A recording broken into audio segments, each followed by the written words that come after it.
Hello guys, how are you? We're headed to Nice Print company because we need to get some our uniforms for our staff. And then here's our taxi driver. Say hello, say hi. Hi. Yes. What's your name? Robbie. Robbie from where? Bangladesh. Oh, Bangladesh. Nice guy, huh? Very good driver also, guy. So we are already here in what is this, Murakabat? Yeah. Yeah, we are in the Murakabat area. So maybe 2 minutes, 3 minutes we reach the location. Later we will update you, okay? Bye guys. So we are almost there. We just take right and then take right also again.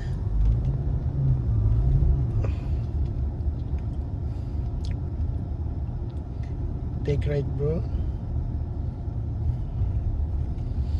So only here. Yeah, nice one. This one here. Thank you so much, bro. So we're getting down. Card? Yes. The next day.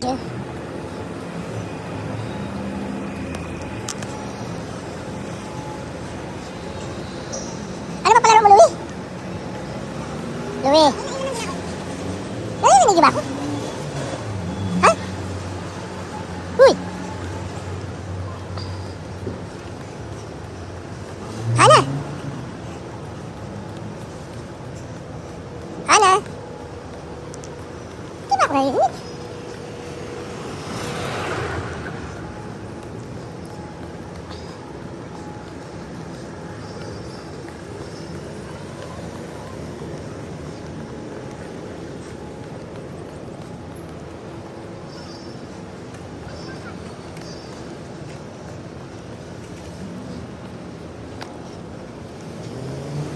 Nawala yung signal ko, ano? Hindi kasi ako naka 5G. What happened? Wala. Nawala.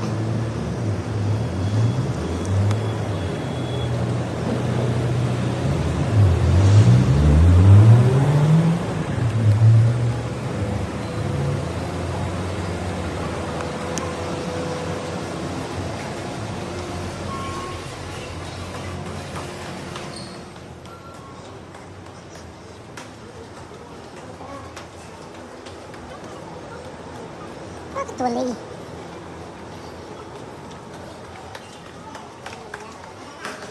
Five G?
Pero hindi ito minutang ka nahihirap para sa nalimutan kahit nahihirap. Ay, pala lahat pala nagano ako.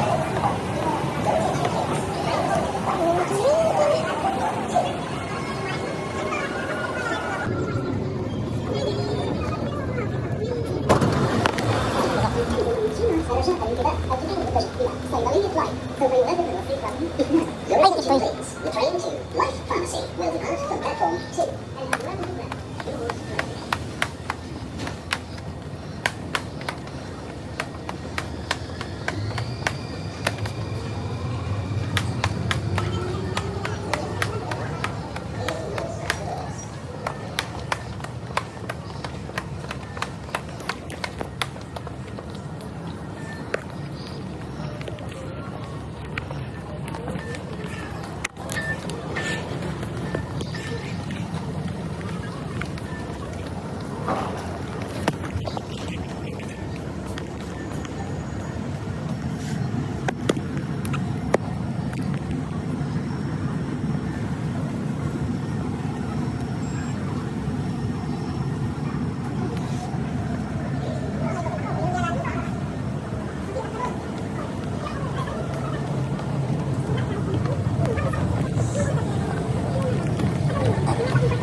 A few moments later.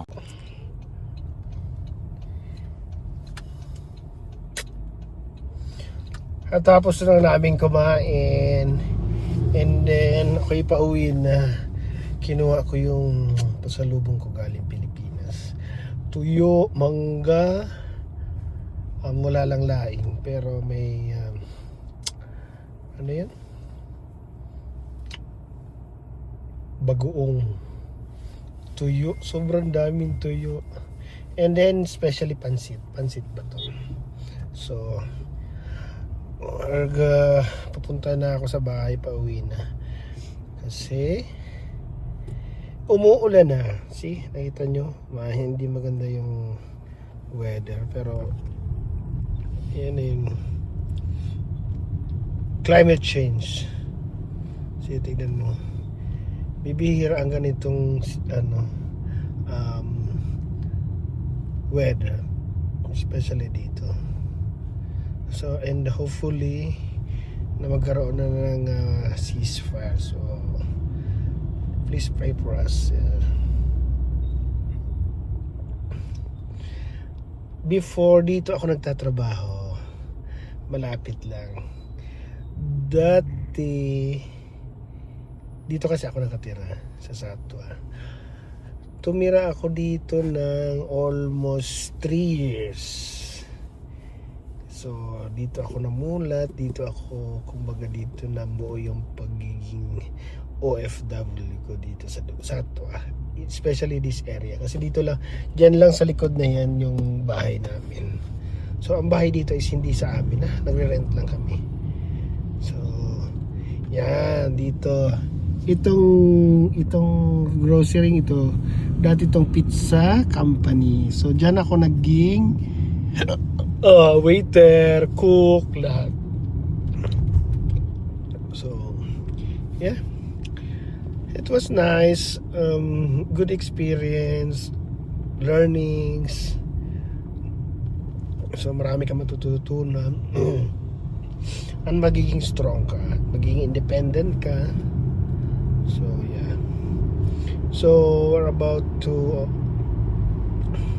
pass through the Sheikh Zayed Road, which is, ang Sheikh Zayed Road is like EDSA sa atin. Siya yung busiest road dito sa Dubai.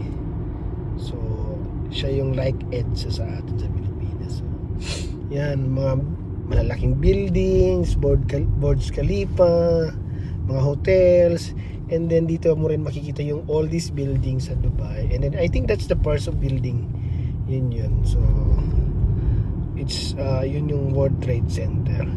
Before ganito wala pa nitong ganito mga flyover. Dati wala. Pero ngayon nag-expand sila, nag-expand. So ngayon marami ng way. So tingnan niyo naman yung mga construction worker. So yeah.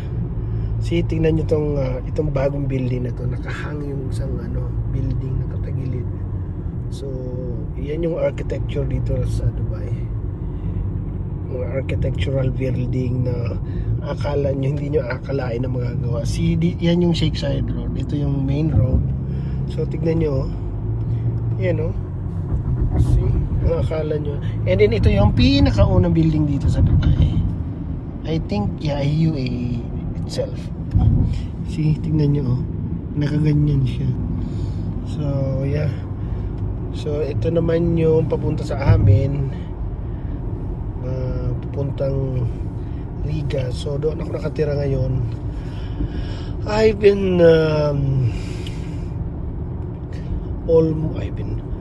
think it's almost 5 years na ako. No, it's more than 5 years na ako sa Riga. So yeah. And same way, no, go straight, I think same way, papuntang airport din to. So, yeah. Kung nakikita nyo yung building nila yun, ay wala. Hindi ko ma-zoom in. So, yeah.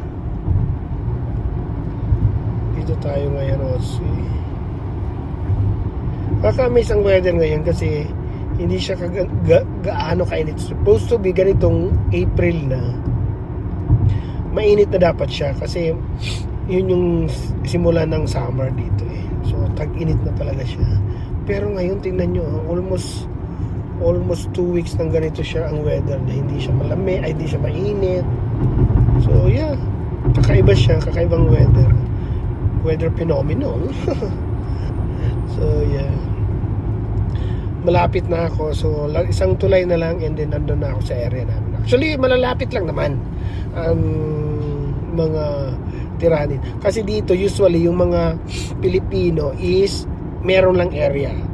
Pero ang mga Pilipino watak-watak naman. Pero may mga areang maraming Pilipino talaga. Like yung pinunta natin, yung Satwa, and then Carama, and then Riga. So yung tatlong area yan, most of them are Filipino. So parang nasa Pilipinas ka lang or like nasa Manila ka lang na. Kasi most of mga tao doon eh mga Pilipino lang. So wala, hindi mo mafe-feel na wala ka sa Pilipinas. Kasi kahit sa Riga, especially sa Riga, paglabas mo lahat mga Pilipino. Most of them. So hindi ka maboboard. Depende na lang sa'yo siguro. So ganon, ito yung buhay namin sa Dubai. So yeah, kagandahan lang dito sa Dubai is we feel safer, mas convenient.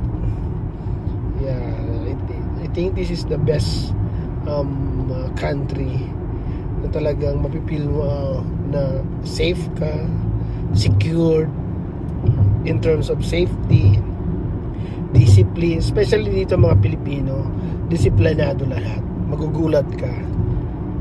Yeah, hindi man 100% pero almost 90% or 80% ng Pilipino is mga disiplinado. Yeah. Sorry po it's just only my opinion or POV, so don't bash me So yun lang, yun.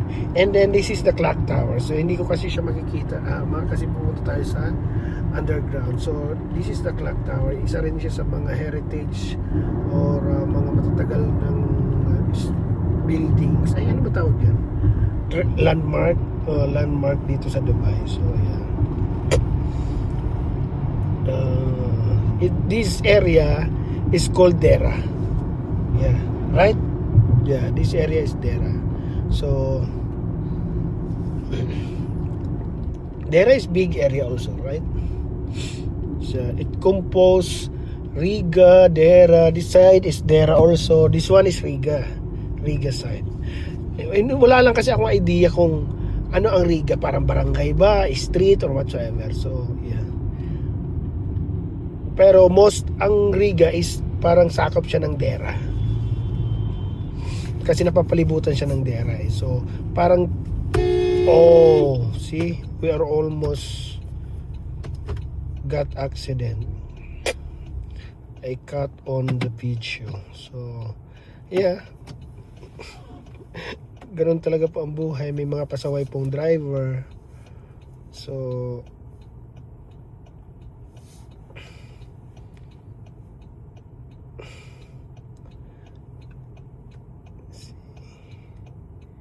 and then dito especially yung mga mga pedestrian, hindi ka pwede basta-basta magtawid kasi pag tumawid ka tapos may mga ununiform CID is just like MMDA. Also it's parang deputize silang police and traffic enforcer, ganon. So ganon sila.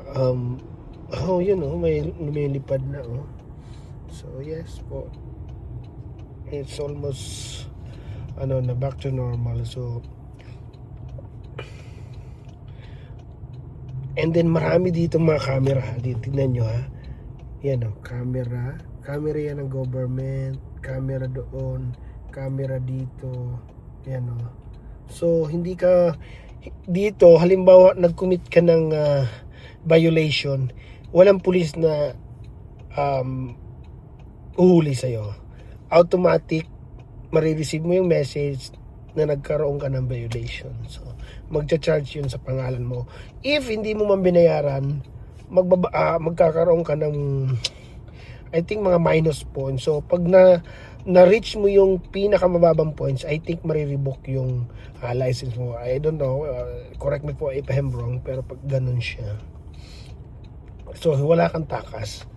So, kailangan mo siyang porke, di ba? Porke walang nag-apprehend sa'yo ng police or physical na enforcer.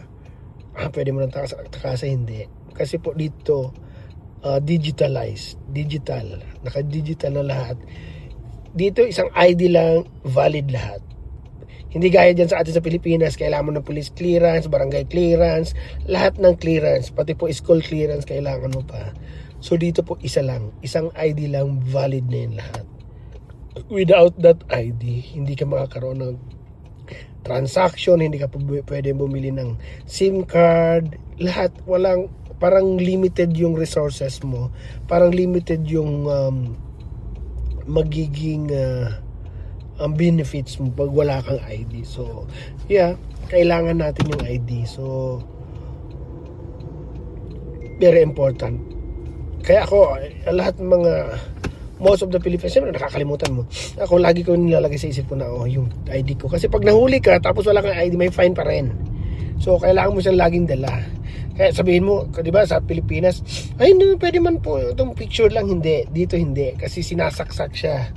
Kumbaga ini-scan, sinasaksak or whatsoever sa machine, and then makikita yung record. So ganun. Kaya hindi po pwede yung picture lang. So yeah, this is Alriga. Actually, lapit na ako, siguro 2 minutes I already reach. So yes,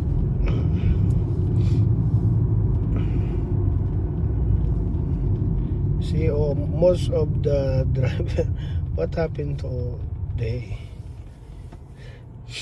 So yeah, this is Coral Hotel. I live here behind that building. This one. This building. Yes. So, lapit na ako. Sana guys, please follow me and subscribe. Do subscribe to my channel, Queens Official. And abang-abangan nyo, magkakaroon tayo ng mga iba't ibang content. So nag-iisip pa ako, and then syempre mahirap rin mag-edit. Ako lang mag-edit. So minsan po pasensya na kasi hindi pa ako masyadong professional sa pag-edit. Pero I will do my best. I will try my best na mabigyan kayo ng quality at magandang papanoorin. Especially mga content natin. Okay? Thank you so much. Malapit na po ako. So siguro 1 minute lang. Pag na-cross na kami dito. So lapit na ako sa bahay namin. So yeah. See.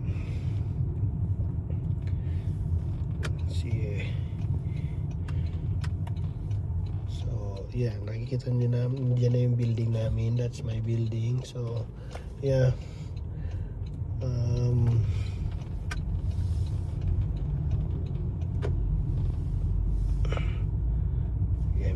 there, bro.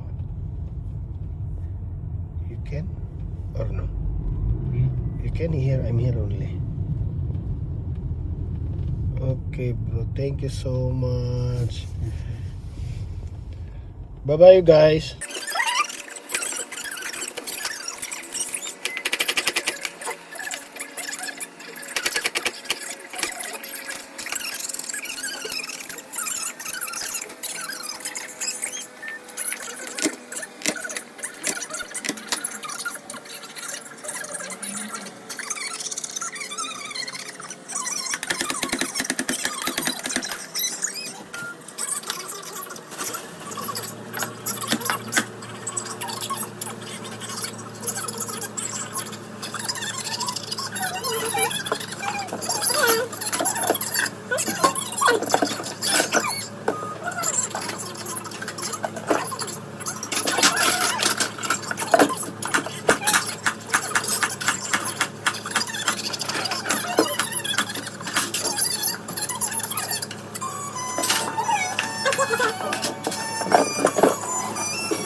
One eternity later.